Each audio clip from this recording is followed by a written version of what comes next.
Well, good evening and welcome back to Wednesday Night Live. I'm Ralph Lillig, your host. It is April the 3rd, 2013, and as usual, we're coming to you from the Tower of Power, 13 floors above the beautiful Pocatello Puzzle Palace, often called City Hall. Before we start tonight's program, I hope you tuned in last week. If you did, you got a great show. We had the first half of the Chrome in the Dome. We showed a lot of cars. And I have to make a special thank you to my friend Mike Chisholm and Paul Gagliardi. Mike is my engineer, cameraman, muse, kind of gets things done on the technical part of things, and has his own program every Tuesday night, Tuesday afternoon at 5 o'clock. I just brushed my teeth. Can't.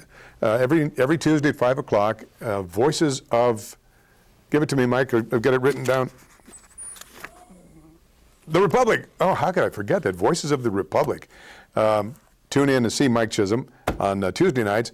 Paul is my producer and general bon vivant helper. So they did a great job. I dropped it on them at the last minute. My wife became very ill very suddenly, and I had to call them literally at the last minute before the show and say, "Hey guys, you've got the program on disc.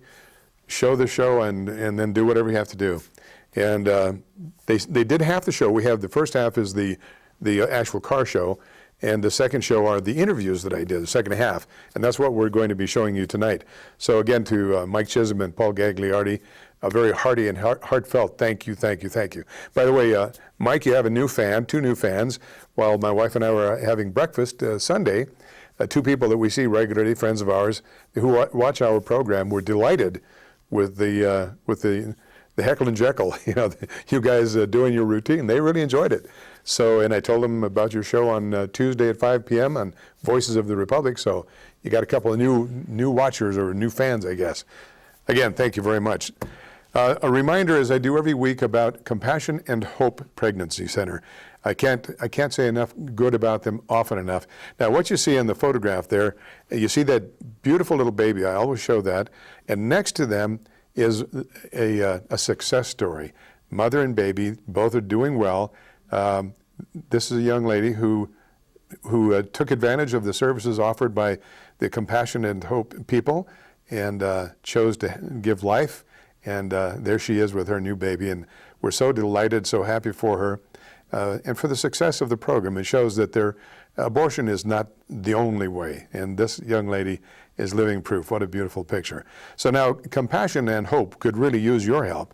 I got an update actually last week, and at that point, their baby bottle campaign that they have each year had netted over $12,000. And that's $12,000 that hopefully will go a long way toward helping with advice to parents and mothers who have some questions and the various things. Compassion and Hope, 478-HOPE. Please call them. See what you can do to help them. I see my studio audience has arrived. Do you want to involve yourself in the program tonight? We're going to be really hitting on the edges here tonight, and we're going to start out. Well, just a couple other reminders. First, I want to tell you about the Freedom Rally, Pocatello Freedom Rally. Just mark this on your calendar, and I'll try to remember to do it again before the end of the show. You'll hear it over the next couple of weeks.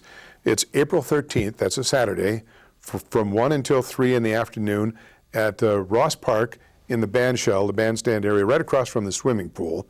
This is just a very great, it's a family-friendly, patriotic event. There'll be a number of people there. Ron Clayson's band, a great local band. They do all kinds of music, but they also do some original patriotic kind of music. They're pretty good.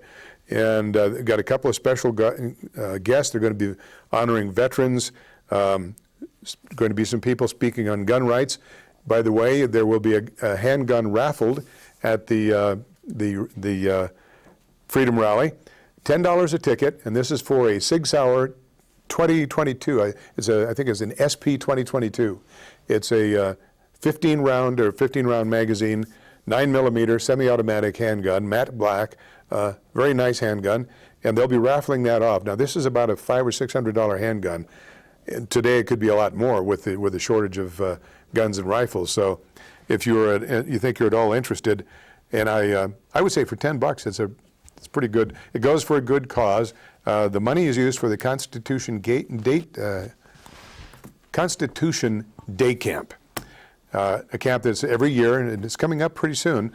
The kids go to school or go to the Constitution Day Camp for a week, starting at about 8 in the morning until roughly at noon. And here in that they learn about the Constitution, about our founding fathers, how we got to be the republic that we are, and they get a really good close-up of the Constitution. And it's a great Constitution Day Camp, but it's it's a nonprofit, independent group, and it takes money to run these things. So here's a good opportunity to help support the Constitution Day Camp, and at the same time, you might win this SIG Sauer. SIG Sauers are used about half the police departments in the country use them. They're usually a pretty reliable weapon. 9mm is a common round. So for those of you who know, so that's the Freedom Rally, Pocatello Freedom Rally, April 13th from 1 until 3 at the Ross Park Bandstand. And by the way, if you haven't seen this, you might be able to, my gun permit is the Second Amendment. That's what it's all about. Nancy Pelosi, Dianne Feinstein, Chuck, what's his name? Yeah, the heck with you guys. Now here's something also about your right to bear arms. Interesting picture. You won't be able to see this. I'll just show you kind of a quick glimpse here. What you see across the top here are photographs of George Washington, Thomas Jefferson, James Madison, and is it James Madison? Oh my goodness, Madison. Yeah, Madison. Yeah, it's Madison, but I can't remember his first. I think it was James, and Hamilton. Yep. Those are guys who support your right to bear arms, and then on the bottom are these men oppose it, and Adolf Hitler, Castro, Stalin, Amin, Lenin, and Obama.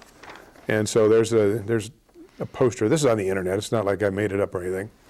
Okay, so that's that. Tomorrow night is the monthly meeting of the Marine Corps League in Pocatello, Detachment 698, the monthly business meeting where they'll discuss things that the Marine Corps has to do. If you're an honorably discharged Marine or a FMF Corpsman, you're welcome to join us. Meeting begins at 7 p.m., 1900 for you jarheads. Or is it supposed to be the other way around? No, we have to do that for the Army, that's right. 1900, 7 o'clock at the Bannock County Veterans Memorial Building, and make every effort to be there. We're going to be planning on upcoming fundraiser events.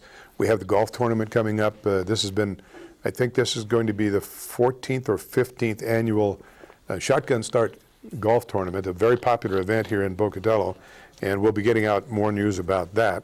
So we'll be putting that together tomorrow. Anyway, tomorrow night, Marine Corps League, 7 p.m., 1900 at the Bannock County Veterans Memorial Building.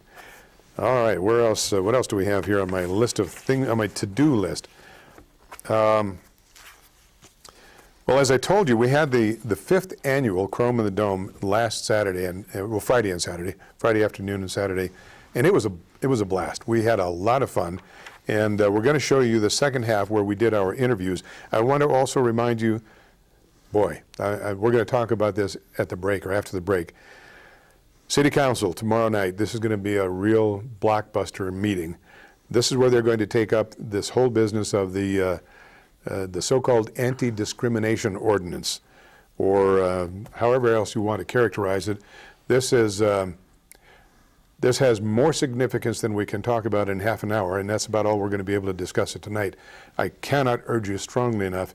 If you feel that you should not be forced to rent or sell or employ, or however you want to look at it, people simply because they are self-identified as homosexual. And remind yourself that this is a self-identity thing.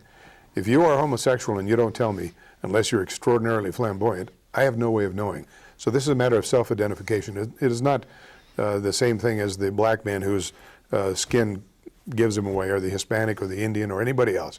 This is a self-identification. It can be of any race, any background. But this is an ordinance which, in my opinion, and this is just my opinion, is being constructed for the sole purpose of inventing a new class to protect it over and above the rights and considerations that the rest of us have. So this is going to be a hot issue. Now, if you pick up the Idaho State Journal, even occasionally, they have been the #1 organ of information for the homosexual agenda. I won't use gay. That's a perversion of a good word. The homosexual agenda, which is much more encompassing. The Idaho State Journal has been hammering us with this since last year when Chick-fil-A got national attention because of their stand on hiring.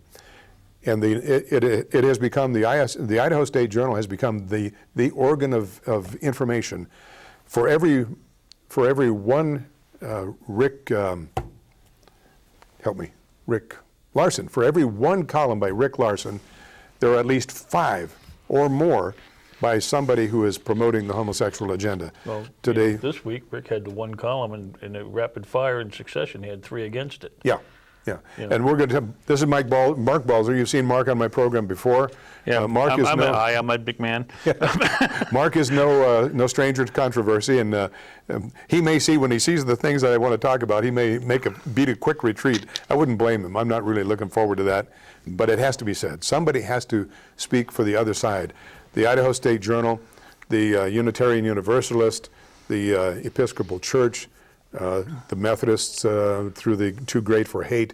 There are a number of groups who are advocates of homosexual lifestyle, the formation of so-called gay marriage, and there seems to be, with the exception of the LDS Church, who has been very courageous and forthright in making their stand public. Even they, with as much information as they're able to get out, have been just hammered into the ground by this never-ending onslaught from the homosexual community. So we're going to touch on that in the second part of the show. But in the meantime, Mike, are you queued up now? All right, this is the second half of the Chrome in the Dome from last week, and these are the interviews. So see you when you get back. Well, we have a really unique opportunity to boost something that is pretty dear to most of us, and we have an opportunity to talk to people involved. These two gentlemen are with Make-A-Wish Foundation. I don't have to tell most of you what that means, but I'm going to let them tell you a little bit about it. And fellas, give me your name again. Norman Thorndike. Norman, nice meeting you. And Dean Mulder. Dean Mulder. Now, Norman, since you're right here, let's start with you. What are we doing here? We have the 10th Make-A-Wish raffle car. So far, we have raised over $252,000 for the Make-A-Wish Foundation of Idaho. That has been over the last 9 years. This year, we have a 1972 Malibu that will be given away in Boise during the Northwest Motor Fest Car Show. And that is when? On Sunday afternoon on July 14th. You do not need to be present to win. And the lucky winner will get a phone call, if they're not present, and we'll keep calling them until they come and get it. You can't beat that with a stick. Well, tell us a little bit more about what you fellas are doing. Well, we're here at this car show, the Chrome in the Dome car show. I've done this now for the last 4 years. I'm kind of the barker to get people energized to buy a $5 raffle ticket for this worthy cause. I can't tell you how much it means to these kids to get a wish that have a terminally ill disease. And tell us about any wish that sticks in your mind that's kind of significant, so that we can illustrate what that wish is all about. Okay, I recall a wish that was made. A young man, I think it was a man, or was it a girl, that wanted to be a superhero. Boy. And it was a boy in Boise. He wanted to be a superhero. So we had Hollywood come down. They did a big production in Boise and made him a movie where he was the superhero. We had another wish that was made. Somebody wanted to play golf with Tiger Woods. We got that happen. You cannot, whatever that child comes up with is their wish, we try and make it happen. Now, I can't think of any way in the world that I'm ever going to get a nice car like this for $5. And as they say, for the lotto, you can't win if you don't play. And for $5, how can you beat it? It's not until July, so you got plenty of time to buy tickets. Now, the Make-A-Wish is for terminally ill children, isn't that correct? Make-A-Wish Foundation was originally set up for terminal children under the age of 18.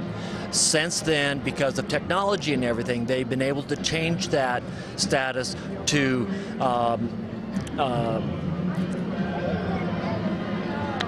Young adults or? to basically totally lost for I do this all the time, so don't worry about it. My audience are accustomed to this. I do it a lot. Sometimes I'm thinking, why am I even talking to you guys? Who are you anyway? Yeah, no, is that because of technology, things have been so benefit to kids. So now it's just with these illnesses that are life-threatening illnesses. Okay, so things that kids used to die of early, they have a longer life expectancy today, and they still would like to make a wish. Correct. All right, I think I caught the thread of that. I've got to tell you, I just found out from a gentleman that has a car here, and his son just got married towards the beginning of this year, and his wife was a recipient of a Make-A-Wish back when she was little. She had leukemia, and she's still with us. Wow. And I think that's just great. I mean, it made me feel good, the program that we have. Well, this is important stuff, and I got to tell you, fellas, I really appreciate you taking the time to talk. We're going to get a picture of the car so everybody can see the car they get for $5. Awesome. Thank you very much for allowing me to pull you over here. Pleasure meeting you guys. Thank you. Thank you for the work you do. Well, thank you. Thank you. Mike, can we get a look at the car just briefly so we can see what that $5 is going to buy? And this is, what year was this again? 68, did you say? 72. 72. All right, and looks like it's got the big motor in it. So, wow, $5. I could do this all day for $5. So, Make-A-Wish Foundation. I don't have to tell you. We told you a little bit about it. Most of you folks know about it. A worthy cause, and you have until July to buy those tickets, so you don't have to worry about running down to the show because it'll be over by the time we get to you. Okay, Mike, let's move on. All right, we're back on the air, and I just got through. We're here with the Veteran Sanctuary people up at the university, and I asked, all right, which one of you guys has the guts to get on camera? And they all pointed to the other guy. So I always say, man, what is that rumble? Okay, I always say ladies first. So ladies first, give us your name, dear. I'm Whitney Johnson. And Whitney, tell us what you're doing here. I am helping support the Veterans Club at ISU. And the Veterans Club is growing. It's only a couple years old, but it is growing. Let's see, what's your name here? My name's Vincent McHenry. And tell us a little bit about what's going on here today. We are selling bracelets to raise money for the Idaho Falls and Pocatello Veterans Club. And for the Veterans Sanctuary, we're also raffling off this 1920s Loopster to raise money for the sanctuary. And part of the ticket sales also go to the Pocatello and Idaho Falls Veterans Club. Fantastic. Now, we had one of these last year, and I don't know if it's the same people that donated last year. Tell us a little bit about this money raiser here. Well, obviously it goes pretty well with the surroundings and the settings here, and it's just it's an old Loopster, well before my time, but from what I hear, this is how they used to fill oil, put oil in the cars back in the day, and they had the glass beakers. That's exactly the way they used to do it. We would bring in our empty can, and we'd spend, I think it was a nickel for a pint, and they would pump it out for us, and we'd put that in the car. And these oftentimes had what they called reclaimed oil. So it had been oil that they drained out of your car, cleaned it up, put some additives in it, put it back in here, and you could buy it for a nickel. Back in the 50s, that was hot, because if it cost you a quarter, you couldn't afford it. What's your name? I'm Cameron Davis, also with the Veterans Club, the ISU Veterans Club down up in Idaho Falls. All right. And Cameron, I got to say, when I turned this mic on him, he looked like a deer in the headlights. He was not expecting that we were going to get him. So, hey guys, thanks a lot for putting up with us. Good luck. We hope you raise lots of money for your project. All right. All right, Mike, let's move on. We were just about to slip away from the Veterans booth here, and I found one of my Marines. And anywhere my Marines are, I want to be there. I wanted to say hi. Cameron, tell us a little bit about what you are, who you are, what you're doing here. All right, I'm Alex Bliven, and I'm the outreach officer for the Veterans Sanctuary. I do a lot of the PR events here with the Loopster community partners. We do whatever we can to help veterans. My job is to make sure that veterans know they've got benefits, that they can go to school, it's paid for, they can get paid, and do whatever we can to help them. So May 4th is the next big event. We're going to have the 4th annual Community Veterans Picnic, Upper Ross Park, 1 p.m. All kinds of, everything's absolutely free. Free tickets to the zoo, free food, all kinds of activity from local vendors. Everything's free, and we just want to see all the veterans and their families there. Now, Alex is not only a veteran, he's a combat veteran. He served our nation overseas with the Marine Corps. Hoorah! Hoorah. And we're delighted to have him. He is a new member of the Marine Corps League here in town, so we're doubly delighted. Hey, Alex, hey, thanks a million, buddy. Appreciate it. Thanks, sir. Semper Fi, brother. Hoorah. And this is a veterans booth for the POW MIA awareness. This group does a lot of good work for veterans. They raise a lot of money. They put a lot of heart into what they do. We're glad we have them here. And just because I'm so glad, I want to ambush the sergeant here. He's a retired sergeant first class from the Army. Hey, Sergeant, introduce yourself. My name's Sergeant Tim Cowden. I noticed he didn't say sergeant first class. He didn't want to sound too uppity. Yeah. Hey, Tim, tell us a little bit about what's happening here. We come down here to pass on awareness to the folks that's coming to see the fantastic looking cars and just make them aware that we've still got issues out there that need to take care of. That we have. Can they buy you this stuff and help you raise money? Yes, they do, and we appreciate it very much. I was afraid you weren't going to say anything. Now, by the time we show this, it's not going to be till Wednesday night. Where could they go elsewhere to buy some of this stuff? They can get online and get a hold of the sales manager here, and should be more than happy to ship it to wherever they need to go. Well, let's introduce the sales manager. How are you, dear? I'm good, thank you very much. Tell us who you are. I'm Shannon Cowden. And Shannon, how can they get hold of you so they can buy some of this good stuff? They can get on the website POWMIArodeo.org. Okay, she's about as organized as I am, so I feel real comfortable here. I'm glad. We're not quite here. She knew it, though. I'd probably forget it before I finished it. Gosh, I don't know what else to ask you except to ask people to get online, I guess. Yeah, get online and check us out. Come up to our rally. It's the last weekend in July. It's $10 all weekend. So come up and join us.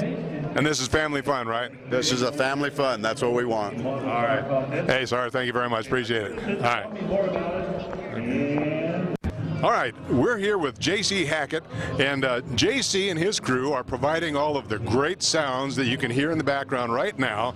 J.C., welcome to the program. We're sure glad to have you here. Tell us a little bit about what you're doing.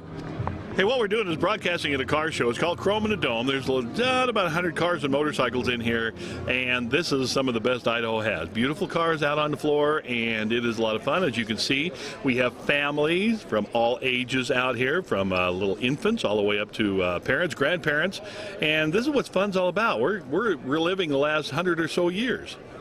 This man has done this before. He was smooth as silk. I'm going to feel awfully bad when I start choking and coughing a little while. Well, we've got some great sounds here. We're not going to spend a whole lot of time here right now, but we'll probably stop by to say thank you.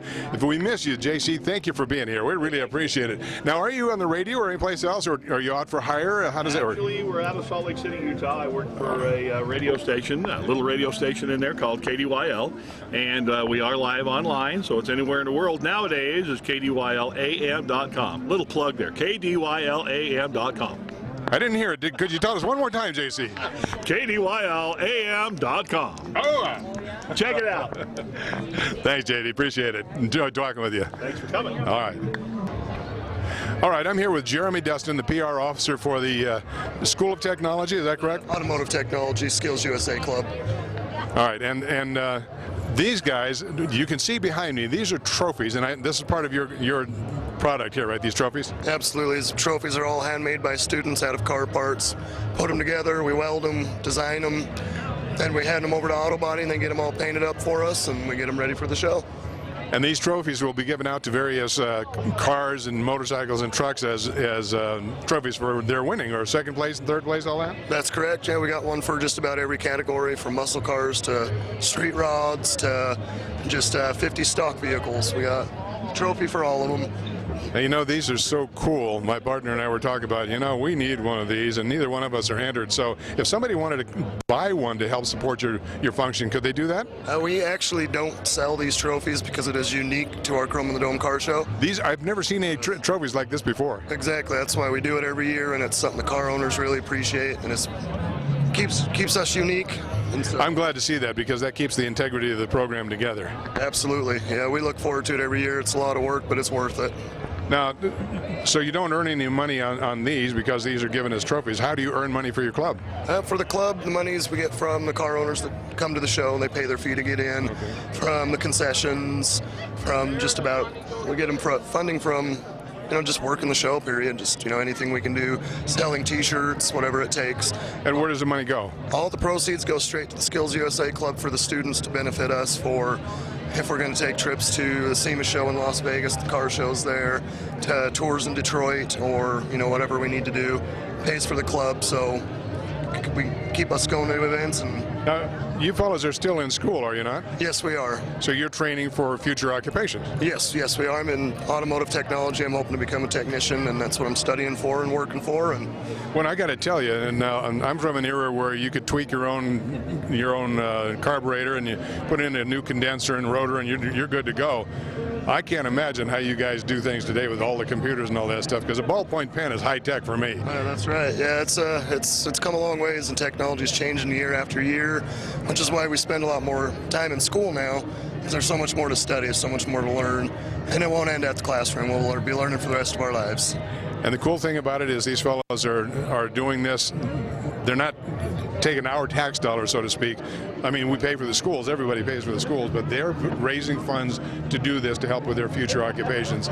And when you leave this, you've got potential for a good paying job, and that's good. That's the goal right there. That's the goal. Be happy what we're doing and make a little money while we're doing it. Well, I hope you make a lot of money, and I hope the show's a real success for you. Thank you very much for letting me ambush you like this. Absolutely. Thanks for your time. Thanks, buddy. Take care. Well, we're going to take a little look at some of these trophies. Now, as he said, you can't buy these trophies, and I love that because that keeps the integrity of this whole program. But look at these. Here's a gear from well, I guess, I don't know, flywheel or something like that. But these are just motor parts, pistons and various kinds of gears, valve ring springs and tappet springs, I guess. I don't know what the heck these things are. But these are all made from automobile engine parts. And then the auto body kids, the young men up there, and I guess there's some young women, I haven't met any yet, then they do the paint. And these are great paint jobs. So when and this has become very unique to this show. I don't know of any place else that has this kind of a trophy. And the automobile, truck, motorcycle owners that come up here really covet and prize these trophies. So this is pretty special. Just to let you know what our young people are doing to prepare for their futures. All right, Mike. All right, we're back. That didn't last as long as I thought it would. Now, I told you last week. No, I didn't get to tell you. I wasn't here. Now that I'm here, you may have noticed that some of that was out of sync. There was a little sync problem, and the fellow that was good enough to do the editing for me told me that there was going to be a problem. We think we've isolated the problem with the camera, and maybe the next time, it's the first time it's happened to us.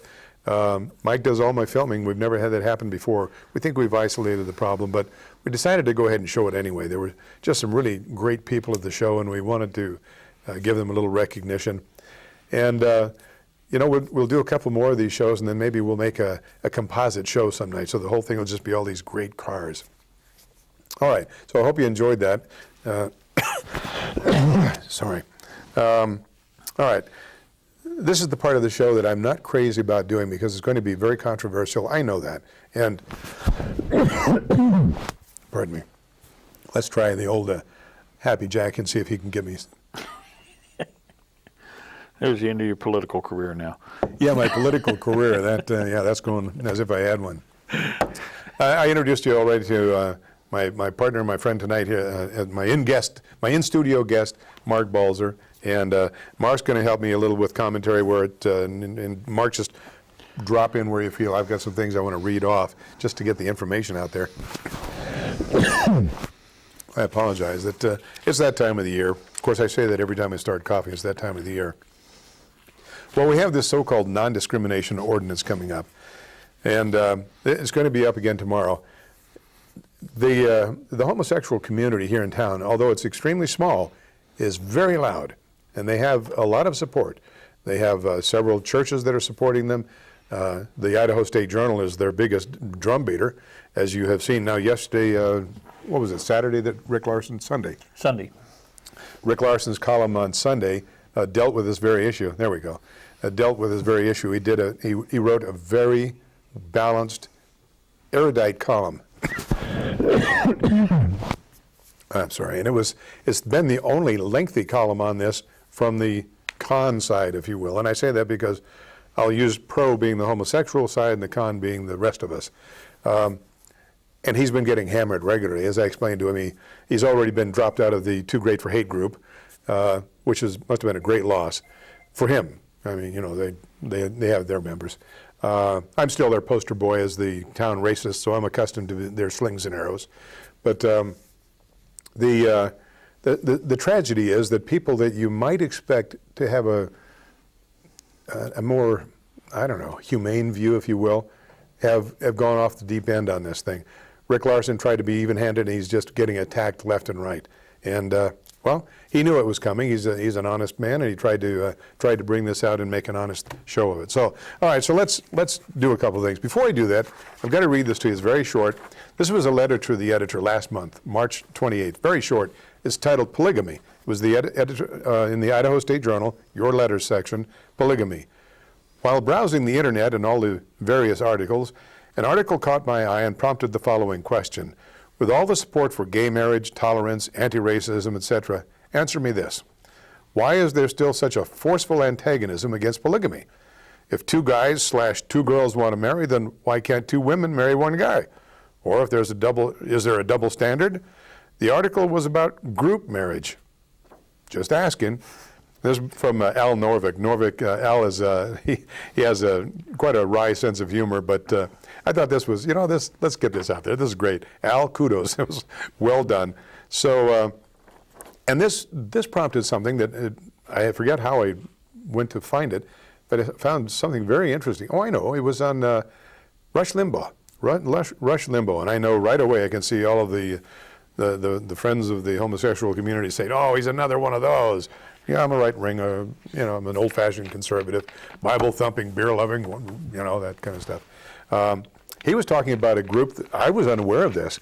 Maybe some of you folks that are far more educated than I am have heard of it, but apparently there is a group within the Universalist Unitarian Church, and their thing is multiple partner groupings, pairings, marriages, whatever it is.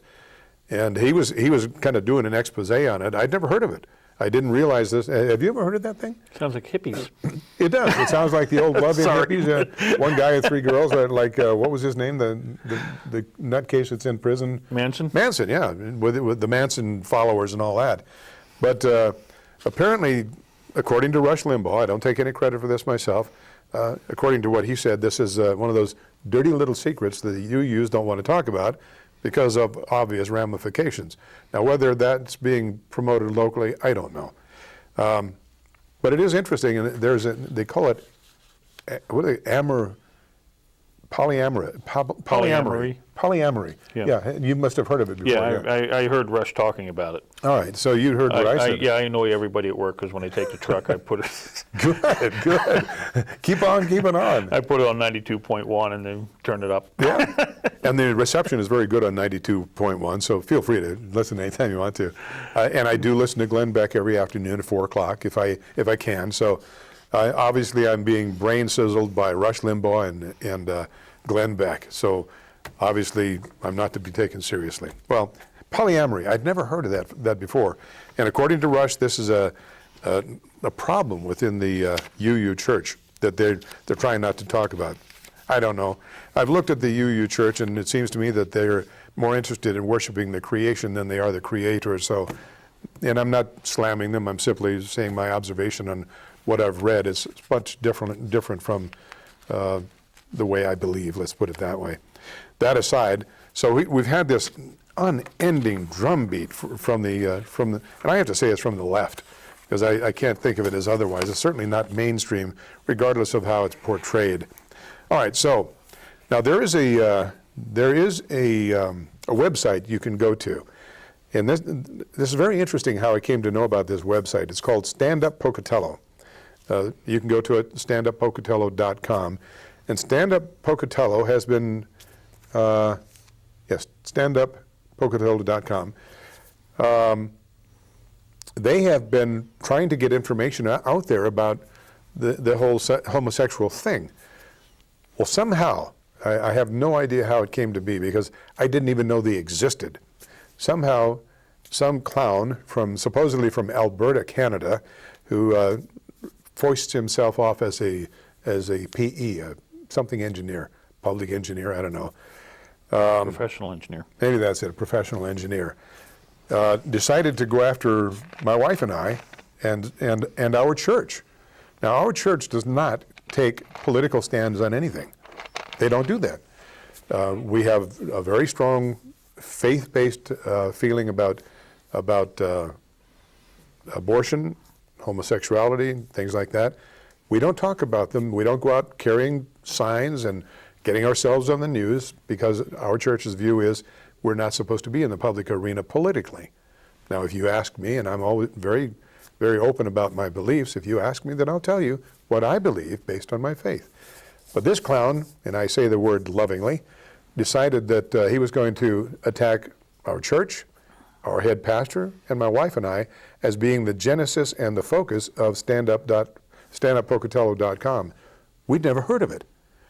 He wrote a really ugly letter to our pastor. I mean, ugly, accusing him of homophobia and everything else that the usual comes out from the homosexual community, and throwing my name out there. He probably went to Too Great for Hate and saw a name and said, aha, the poster boy, we got him. I don't know how he came up with this. Well, now I do know about Stand Up for Pocatello, and I would suggest you go to the site. We have since spoken to the person who put together the StandUpPocatello.com site. This person, I won't even give you the person's gender. This person was kind enough to send us an email, since ours had been somehow made public, and apologize for our being brushstroked, a broad brushstroke slap in the face by this idiot supposedly from Alberta. Personally, I don't think he's from Alberta. I think he's one of the local homosexual group, probably part of the Great for Hate group that decided to go after us. But this person was gracious enough to let us know that they were sorry that we'd been caught up in their thing, and they hoped that we had been caused no harm and so on. It was a very gracious letter of apology that we didn't feel was necessary from these folks.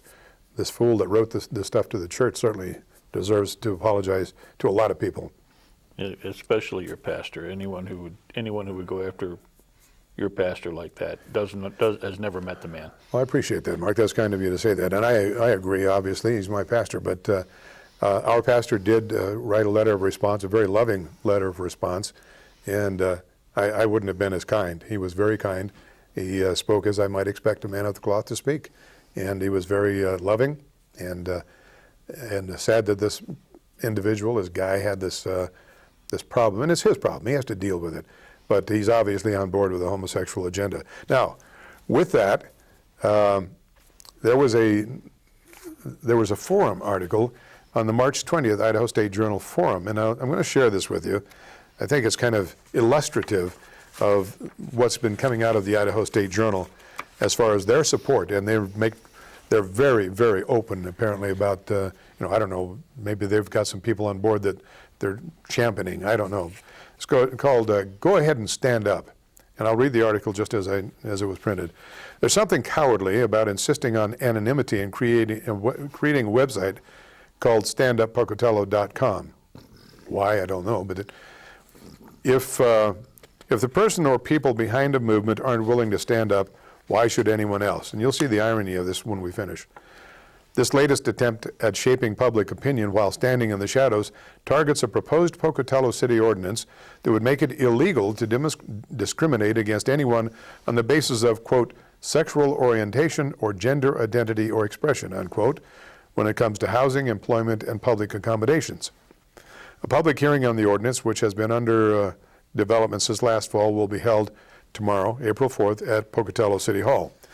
Similar efforts to end discrimination against gays and lesbians have been successful in Sandpoint and Boise. The state legislature snubbed any attempt to add the same protections based on sexual orientation to Idaho's anti-discrimination laws last year. In fact, a committee in the Senate voted against giving it any debate. The Stand Up website has links to a number of religious and conservative organizations nationally and in Idaho that have opposed civil unions for same-sex couples, pushed anti-abortion laws, and have tried to include religious teachings in public schools. Oh, horrors of horrors. And that's fine. Well, they're misrepresenting the civil unions thing. They're opposed to homosexual marriage, not civil unions. Well, This- There's a huge difference. We're talking about the secular and the sacred. There's a tremendous difference, and that's part of the whole agenda. And so I continue. America is all about debate. It's also about standing up for causes in which you believe. Sometimes taking a stand brings heat from the opposite side of the argument. No one understands that better than a newspaper.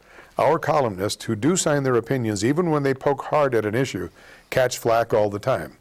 Often they are labeled as right-wing nuts or communist who should live somewhere else. But they aren't afraid to identify themselves. The same is true for those who write letters to the editor. They don't shy away from attaching their names to their beliefs. This crucial bravery is something lacking with the online stand-up effort to spur the public to take action against the proposed Pocatello ordinance on protecting the rights of people who are seen as quote-unquote different by the majority. It's not that the message on the homepage of the stand-up website is radical. In fact, in a strange way, it tries to say a stand against extending anti-discrimination protection to the gay community is not a sign of hate. Quoting now, unfortunately, the name-calling on either side only serves as a distraction to the real issues and the facts surrounding these types of laws, the website states. The real issue, as stated on the website, is, unfortunately, this ordinance does nothing to protect people from hate, but it does endanger women and children, is bad for families and businesses, and hampers religious freedoms. That's a point of view. Whether it stands up to an examination based on fact, the law and public debate is yet to be determined. Those in favor of a new Pocatello ordinance have not hidden behind a lawyer in North Idaho, and I'll explain that to you in a moment, and an anonymous website to share their thoughts on the issue. And they have scheduled a public panel discussion to be held from 6 to 7:30 p.m. tonight at the First Congregational United Church of Christ, that's the other church I was trying to remember for you, to explore arguments for and against the ordinance. Yeah, for and against. You can bet there was a lot of real good discourse there. This panel discussion, moderated by David Adler of the Andrus Center for Public Policy at Boise State University, will include members of the business, academic, medical, religious, and legal community. Boy, Professor Adler just can't leave Pocatello alone. He's got to keep his left-wing agenda going. Pocatello does not need or want this ordinance, is the claim made on the stand-up website. And then they say, in the remainder of the column, we believe that remaining anonymous while making strong arguments in the arena of public opinion is intellectual cowardice. An opinion worth having is one you should stand behind, or you stand behind. We hope whoever thought it necessary to establish a website that calls for action and petitions against the anti-discrimination ordinance will stand up in Pocatello tonight. And I find it interesting that this article that's pointing at the stand-up Pocatello people and calling them cowards and hiding in anonymity is not signed, because it doesn't have to be. This is from the forum section, the editorial column from the Idaho State Journal. So I guess you could say the signatures of every employee of the Idaho State Journal should be at the bottom of this column. Now, the way it's written, I could probably figure out who wrote it. You don't have to, it's not rocket science. Even I can figure out there are certain markers that certain of the journalists have that kind of come out in something like this. But isn't it interesting that the Idaho State Journal, that bastion of the freedom of thinking, that is out there to get the information out to the public, decries this anonymous thing here, and then they don't put anybody's name to this article. But I guess you could say the whole newspaper's name is on the article. All right, now, there was a comment in here about a lawyer. Apparently, there is an attorney, and he too wrote a letter to us to apologize for what happened, us being slandered. And make no bones about it, we were slandered by this fellow that probably doesn't even exist. Mason, I think is his name. This attorney wrote to us. He's in someplace in the northern Panhandle. I didn't even know the city existed. I don't know much about that part of the state. He wrote a very nice letter, and he apologized, and he said, I'm sorry that you're getting caught up in this thing, and it wasn't your fault, and but I am the attorney, and this attorney gave me his name, or gave us his name, phone number. I could write him and call him if I wanted to, and that was it. Interesting thing to happen. And as I said, until this person, this gracious person that is so alarmed over what's happening around here wrote this letter. I'd never even heard of this organization. But I'm going to suggest you go to the site, standuppocatello.com. Go to the site, learn a little bit more about what's going on. Now, this whole frou-frou we've been getting hammered by the Idaho State Journal regularly since about last August, really regularly since last November. Article after article by the homosexual agenda people, the supporters of the homosexual agenda. Every week, almost every day, there's something in their letters to the editor, I'm gay and I'm being abused, and so on and so forth. Very little from those who may be opposed to it, as I am. The ordinance, you can go online and read the ordinance, and it'll tell you basically, if you read it, it is creating a new class of people who will have special protection over and above what the law already allows. We all have protections. This is a republic. We are all equal under the law. We all have the same protections against these things that they're saying. And interestingly enough, let me go back a year. What was this, about a year and a half? No, this is more than this. About 3 years ago, when that so-called white supremacist Nazis and stuff. About 3 years ago or so. About 3 years ago. And this is kind of interesting the way, I don't know how many of you ever saw the literature. I have yet to speak to anybody in this community that saw this so-called hate literature, and if it's what they described, it is hate literature. But supposedly this hate literature from the Aryan Brotherhood or white supremacists or Nazis, I don't even know who it was supposed to be from, but it was those guys over there. Well, so as I understood it, it was a recruitment flyer from the KKK. Maybe that was it. Or something similar. And it was something that, if it were true, it's easy to hate. I mean, if it was true, it's something terrible. But I grew up in the South, and the KKK doesn't recruit that way. No, no. And I have never been approached by a KKK recruiter. I know that surprises the true great for hate people, but I've never been approached by a KKK recruiter. But somehow I don't think they do it by dropping leaflets on doorsteps. No, they don't. The interesting thing is I've never spoken to anybody in this community, and I know people in the educational part of the community, the business part, the religious part. I know people all over the city, as does Mark. Neither of us have ever seen this literature or spoken to anybody else who has ever seen this alleged literature. Now, I mention that because it's interesting how that kind of started the ball rolling slowly. It seems that it was coincidental, if you're a believer in coincidence, shortly after that the Too Great for Hate group came into being. And shortly after that, they decided to go after me. And, well, that's another thing and you can go on their site and you'll find out what a horrible person I am. And you'll tune me out, and all of my commercial advertising will go down the drain. Oh, that's right. We don't commercially. There you go. You'll lose none of your sponsors. Oh, darn. oh well, you'll have to dislike me some other reason. Now, this whole thing actually has to do with self-identification. I can tell you I'm Ralph Lillig, I'm heterosexual, married, whatever, you know, but I don't have to tell you that, and I can keep it to myself. And for all you know, I'm a closet queen. You don't know. And unless I tell you, you'll never know. Looks good in fishnets. Yeah. Can't keep those seams straight, but whatever. Oh, there we go. Boy, you've really called it in now. The hate mail's going to flow. By the way, before I forget, let me give you, I've got a website. I've been trying to get some way to get people to, now the pens are going to start whipping out there. We're going to get Lillig. Oh, no, it's the typewriter. Here's a website. This is for our program here, so you can send me emails and tell me what's on your mind. And let me know what it is that you think I should be talking about on the program. I would welcome the opportunity to address some of your interest. And you know, I come in with things I hope you want to hear, or maybe you don't, but it's controversial, like this business tonight. Here's the website. Write it down. Wednesday. It's kind of a convoluted website. Wednesday.night.live.pocatello. So it's my show name, but we had to break it up because Wednesday night -live, somebody glommed onto that site and I don't have it.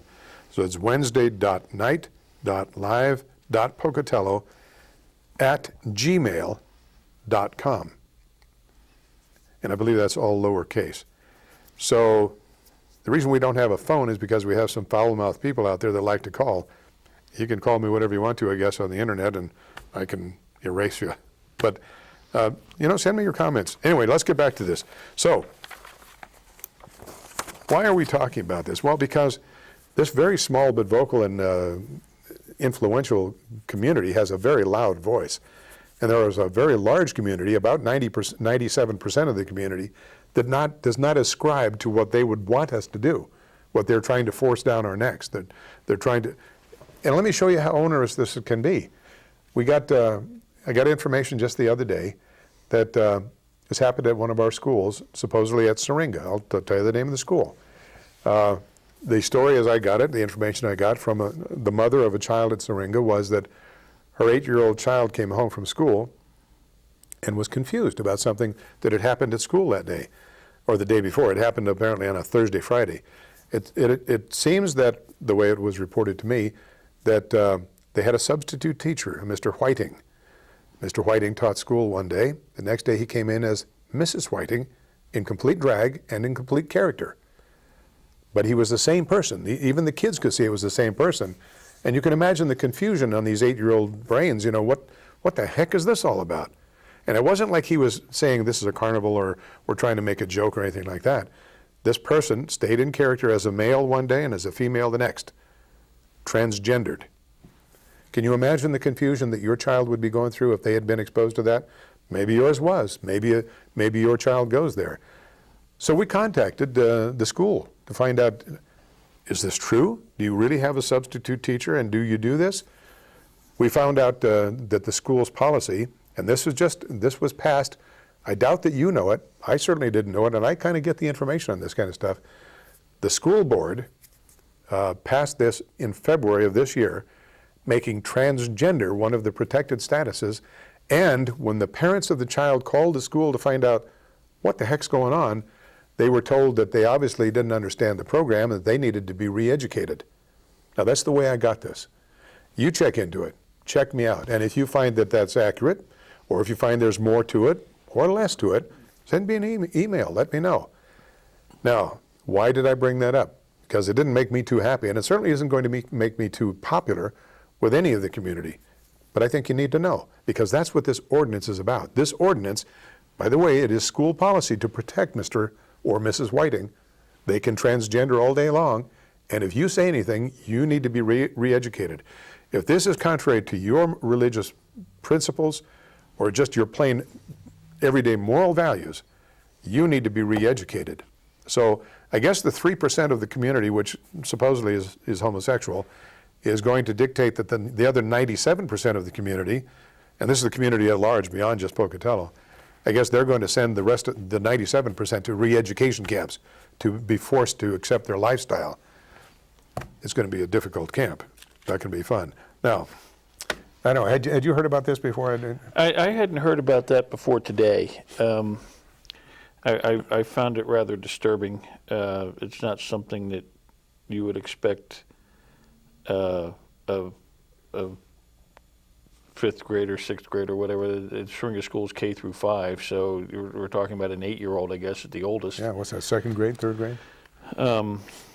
It's not something you would expect a child of that age to be exposed to, and I can understand why the child would be confused and want to know what the heck was going on.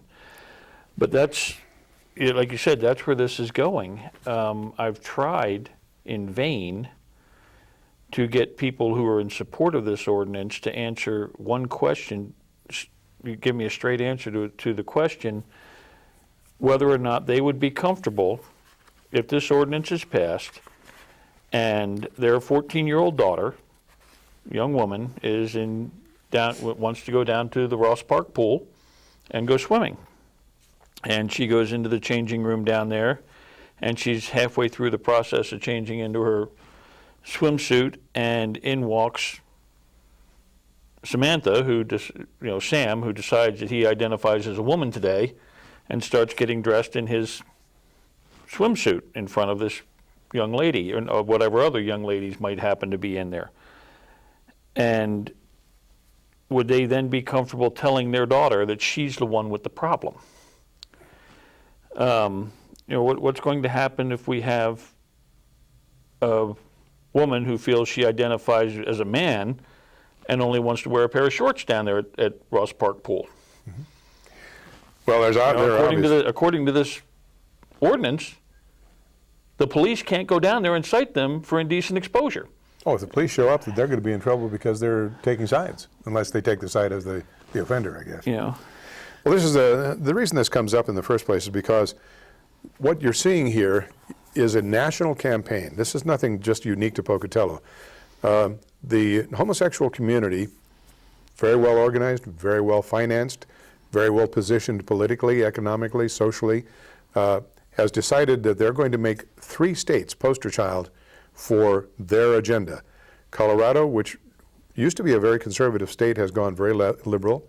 Kansas, and Idaho. Now in Idaho, they have targeted 5 cities. Boise, of course, the capital, Pocatello, Idaho Falls, and Moscow, and what is that, Sandpoint. Now, Sandpoint, Boise, and Moscow have now passed this ordinance. And the point is that if they can get this, one of the reddest states in the union, to buy into this, then they can go nationally and they can say, well, look at all you homophobes. Look at Idaho. They're as red as it gets, and they've accepted this. What's your problem? And that's exactly what the agenda is. I mean, we're really melting it down now. That's the agenda. If they can make Idaho one of their poster childs for tolerance and diversity, then they can campaign further. If they can get Colorado, Kansas, and Idaho, they've really hit the trifecta as far as being able to push their agenda. You're not taking calls already. 2 people already called. Oh, I'm sure. Yeah, no, we're not taking calls. Thank you very much, though, and you're certainly welcome to go to the email, to the website. Now, I only have a very short period of time left, boy, and I have a lot of stuff. Here's something I would ask you, look this up on the internet. It's called Unmasking the Gay Agenda. Unmasking the Gay Agenda by J. Matt Barber. J. Matt Barber. This will give you a wealth of information on what the gay community, homosexual community has in store for you, what they're planning to do. In let's see, what else? There's another one that I cited this to you last year. I would cite it again. It's called the Overhauling of Straight America. The Overhauling of Straight America by Marshall Kirk and Erastus Phil. Just Kirk and Phil. The Overhauling of Straight America. And then if you want to, just out of curiosity, and this has nothing to do directly with the ordinance, but if you're like I am and if you're curious, I would look up, just go to see what God's Word has to say about homosexuality. In spite of our enlightened views today, in spite of the fact that the American Psychiatric Association decided that homosexuality is no longer an illness or a deviance or a perversion or any of those other things that were formerly used, according to God's Word, it still is. Now, am I throwing stones at the homosexuals? No, I'm not. I'm just saying that you have a loving God who does not want this for you, and you need to, and he doesn't talk just about homosexuals. He talks about adulterers, idolaters, drunkards, all sort of things as being in the same group. We're going to have to, tomorrow's the big one. Go to City Hall. Be sure you watch it on television if you can. In the meantime, God bless you. Thank you so much for watching.